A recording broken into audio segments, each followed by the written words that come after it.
Hi everybody, this is Deana Paqua of EmbodyTheSacred.net, and I just wanted to share with you a message that came through for me about a week or so ago, and I feel like it's still, I'm still working with the message and what has manifested since then. And this is a practice, that I've worked with and used for decades now, which is, just asking for signs and tuning into nature and my guides and angels and the universe, and just asking for guidance and wisdom. And one of my favorite ways to do that is to work with the tarot, and also to work with various oracle card decks. But the tarot really for me it's a very deep and incredibly helpful system, very mystical and very ancient. It also is ancestral for me, since it originated with a game, believe it or not, in ancient Italy. So that being said, I just want to share this card that I pulled over a week ago, and it took a while for me to really figure out who was trying to connect with me and what the message was about. So here is the card, and it was from the Witch's Wisdom tarot deck by Phyllis Curo, and the amazing artist is Danielle Barlow. Okay, this deck is really amazing. It's not a conventional tarot deck. It's very shamanistic. It's very much based on feminine wisdom, and I just love it. And a lot of my colleagues and students also love this deck quite a bit. So anyway, I pulled this card, the 10 of Earth, a few weeks ago. And the message about this card, so I'll show you again, you can see there's some mushrooms, and they're connected, they're interconnected through this network, right? And you can see how the trees are connected to the network of the plants and the mushrooms. Everything is interconnected. And that is really a basis of foundational wisdom from traditional cultures and their healing practices. All of our ancestral traditions have this wisdom. It's really based on animism. A lot of people reference it as shamanism, but it's really animism. So animism is the belief that everything is alive, interconnected, and full of spirit, contains the energy of the Great Spirit, has a spirit. So every plant has a spirit, every tree has a spirit, every person has a spirit, and that all of our spirits are all connected to each other. Okay. So if you think about the internet, that kind of is a very practical example of what this is about. So the message in the card was that there was a plant in my immediate surroundings that wanted to connect with me, right? So we have some amazing, we're so blessed, we have some amazing gardens here. And, we're in the height of growing season here in the Northeast. It's the summertime. My partner Keith is an amazing gardener. So we always have a lot going on in the yard. So I'm like, I wonder, who's trying to connect with me. I also grow, a lot of ancestral plants. We grow a lot of native and pollinator plants. So I thought, well, there's any number of plants that this could be, and I just wonder what the message is, right? So I'm wandering around the yard. I'm out with the dogs. I'm looking all around. I'm examining like all the different areas, and I'm not really feeling anyone in particular calling out to me. Of course, there are, so many of the plants and our trees that I just love, but it wasn't like one was going, hello, it's me. Wouldn't it be nice if that were the case? But I just wasn't feeling like one particular plant was really jumping out at me. And then I was walking around the back side of our garage, which right up above is our bedroom. That's not a part of our yard that I really go to very often. It's like, fenced off, and I have to go through a gate, which is not easy to open. And it's kind of awkward to walk back there. And there's, not much happening in that part of the yard. But right, really literally almost underneath where I sleep was this huge, and I mean huge, probably twice or 3 times the size of others of the same plant.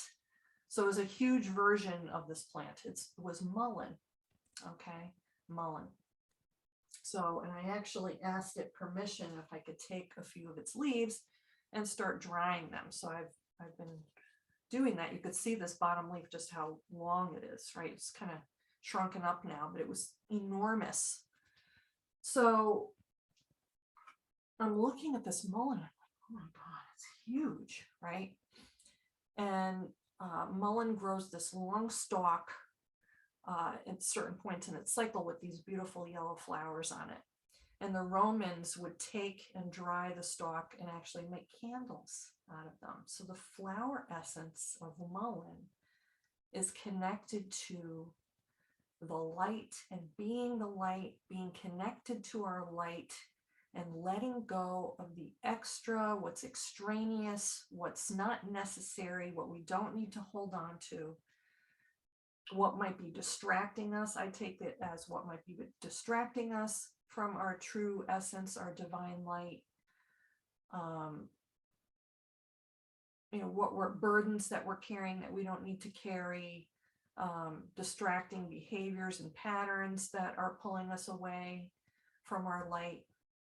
So it's a really, really helpful essence. And the herbal remedy, some of the herbal practices that are worked with mullein. Mullein is a lung tonic. Okay, I don't know why that took me so long to get that out. Maybe I need some. So mullein is an amazing lung tonic. And it was very interesting because in 2020, when COVID first came out and into that spring and summer, we had more mullein plants in our yard than I have ever seen before. So right now, I think we just have 2. We have one in the front part of the yard, and then we have this huge one right under where I sleep. So, in 2020, we actually probably had 10 of them, which is way more than we normally have. So, and COVID, as everybody knows, hit the lungs in a lot of people pretty hard. And so here was this amazing plant, and I did harvest some, and I always ask permission from the plant and forgiveness for taking some of its leaves and everything. And I've taken some wonderful herbal classes with our friends at Twin Star here in New Milford, and I made a tincture of the mullein, and I made some tea. So, and I was drinking the tea because it's very good for your lungs, and the lungs are where we store grief. So to me, it was really profound and also terrible, how COVID affected the lungs of so many people. And you think about our collective grief. There is so much grief. Now, personally, for a lot of us, of course, having lost people through the courses of our lives, or even in the last few years, people that we love, pets, children, horrible losses, right?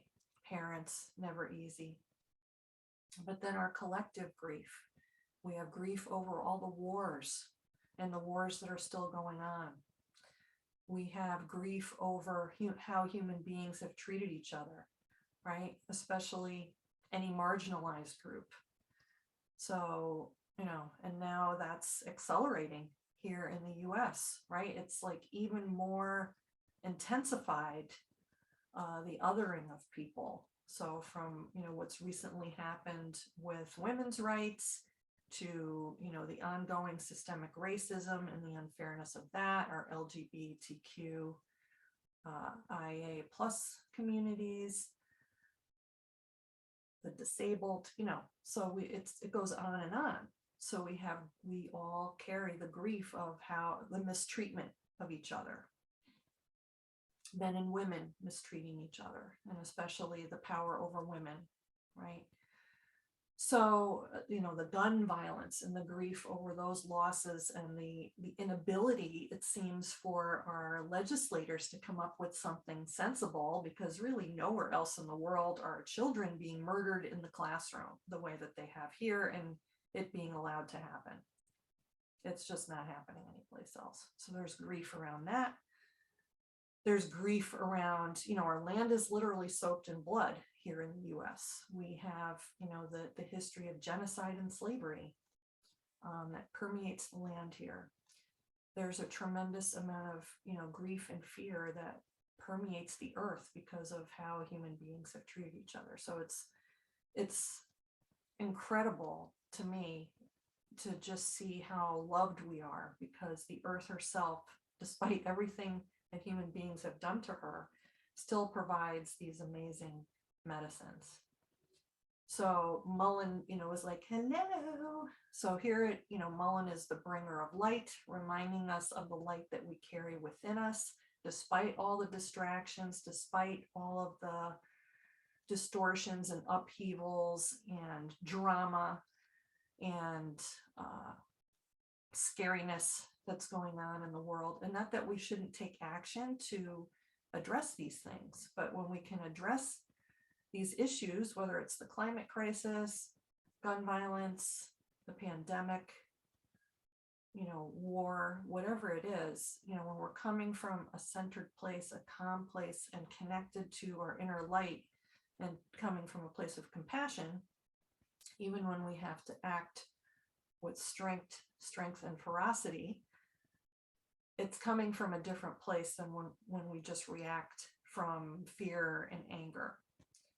And it also enables us to make smarter decisions and choices for ourselves and our family members when we're feeling that way. So I recommend, if this is resonating for you, maybe checking out some Mullein flower essence.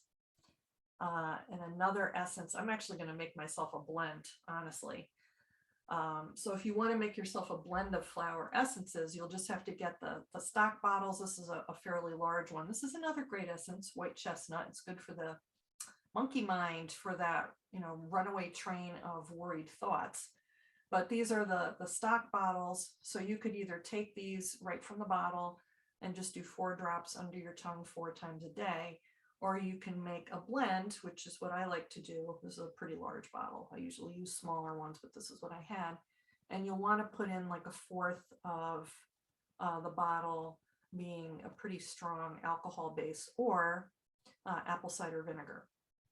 So that could be, like some 100 proof or 80 proof vodka or brandy, and then do 4 drops of each of your flower essences in here, and then fill the rest up with spring water, and just give everything a good shake before you take them. And so this is a dosage bottle that you can take, and it will work on a more subtle level, but it's really, really helpful. Okay, so I'm probably going to make up a blend for myself of the Mullein, and I'm probably going to add some St. John's wort flower essence, which also brings in light and helps us connect with the inner light. And actually some Scotch broom has really been kind of calling to me. Scotch broom, and it's interesting that all the flowers are yellow, the color of the sun, and we just had the solstice. It's so cool how everything is connected. It just always really is awesome.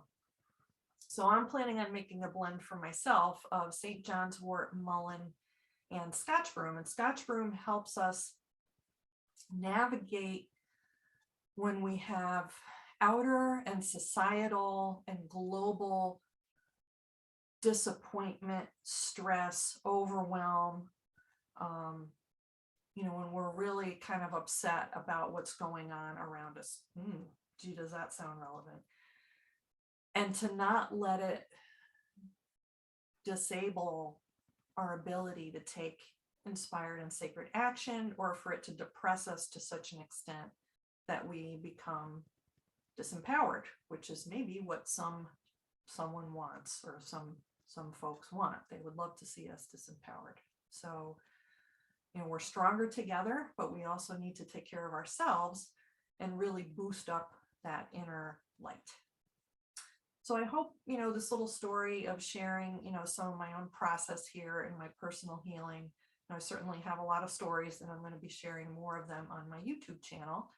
So if you want to subscribe, you know where those buttons are, and you can also go to my website at embodythesacred.net if you're interested in my healing work or teaching You can certainly explore it all there. And I, have online booking for my sessions. So thanks so much for watching. And I hope that this was helpful.